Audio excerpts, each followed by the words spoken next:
Welcome back. Creating a color palette is surprisingly hard. I'll give you some quick tips to help get you started.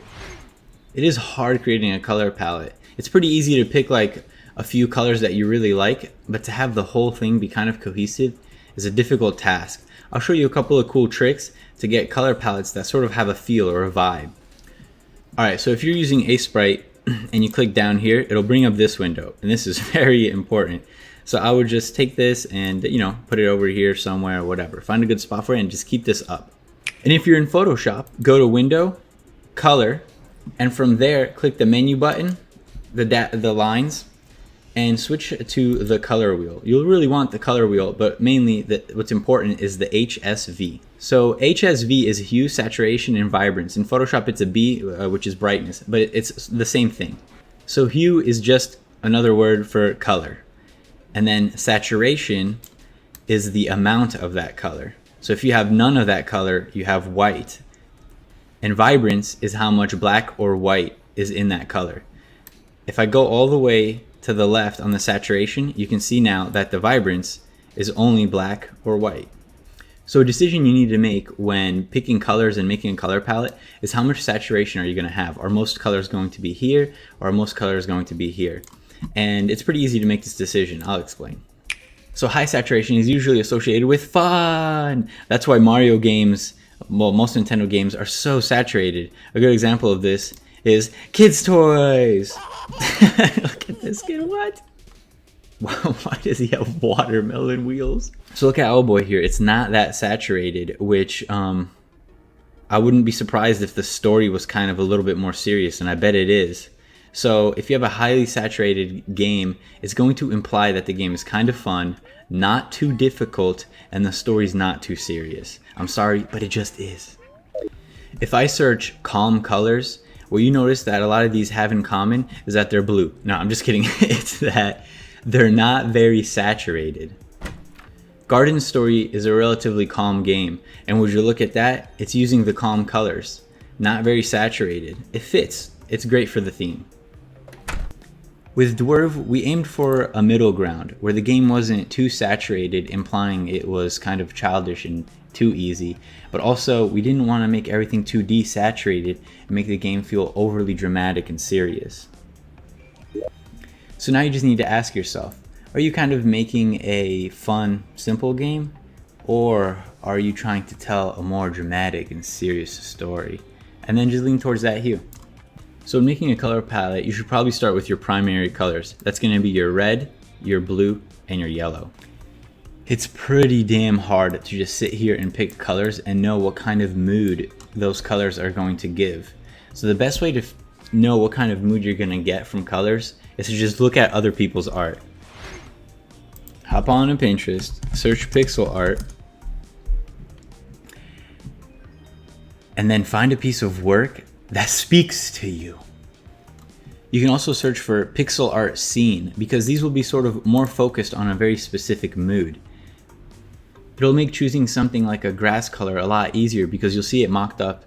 So for example, look at this grass, it's super dark, then this one is saturated and very green, and then this one's blue. Just these three versions of grass, you might have never even thought about making grass a little bit tinted blue, but you might like how it looks.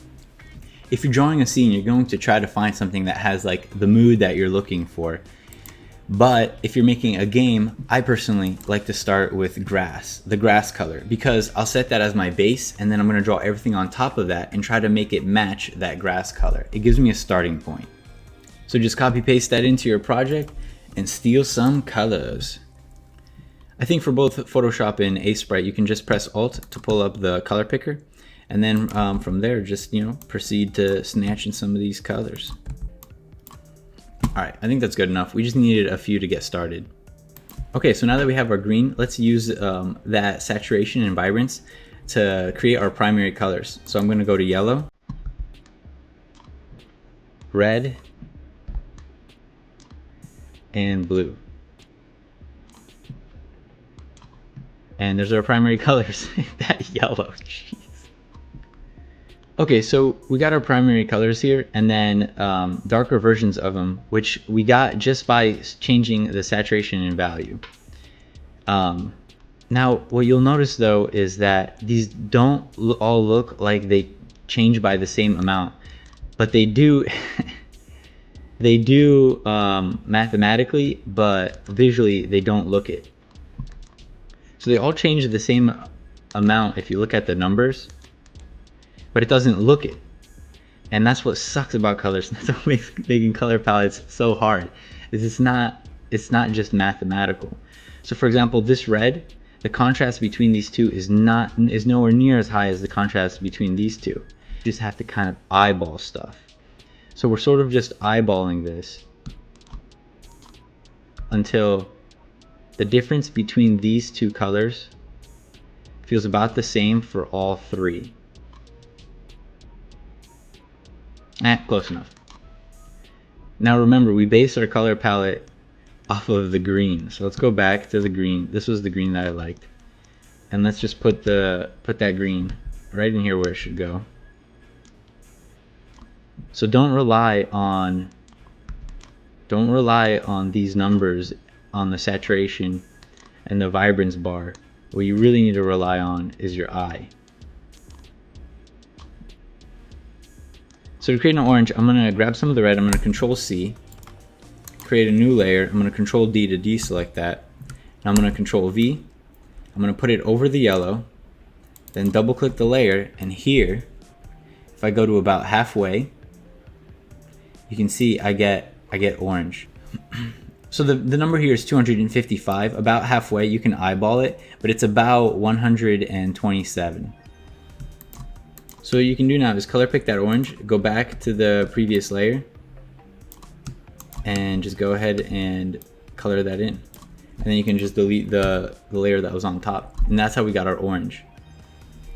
So we have our primary and secondary colors here, and I think this is a good base to start drawing. As we start drawing, we will constantly be tweaking this color palette. So this next part is the most tedious part, and that is where you start drawing on your base. This is some dirt, and you slowly tweak these colors up here and add new ones. It'll take a while, and I'm not gonna do it for this video. A couple of neat tricks in Aseprite you should probably know about is if you pick a color, and down here click the exclamation point, it'll add it to your color palette. So let's say we want to create a transition between purple and yellow. I'm just going to go ahead and add this to my color palette here too. And now you can drag to the right near the edge right here, and it'll add more colors, but by default it'll add black or whatever. But you can take the two colors that you want to transition between, and if you just if you go near the edge, you'll see this sort of directional tool, and you can drag that as far as you want. And then if you just left click on the mouse and go to the next color, you'll see the colors in between being selected.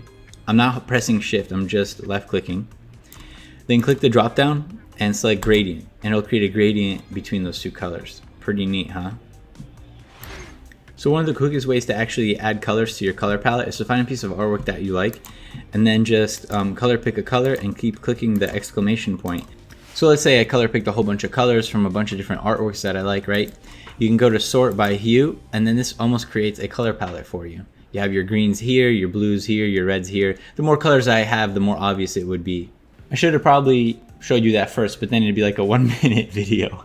But yeah, just keep color picking. And it doesn't even have to be from Pixelart, you know, it just has to be a composition where you love the colors that are in it. You love the use of those colors.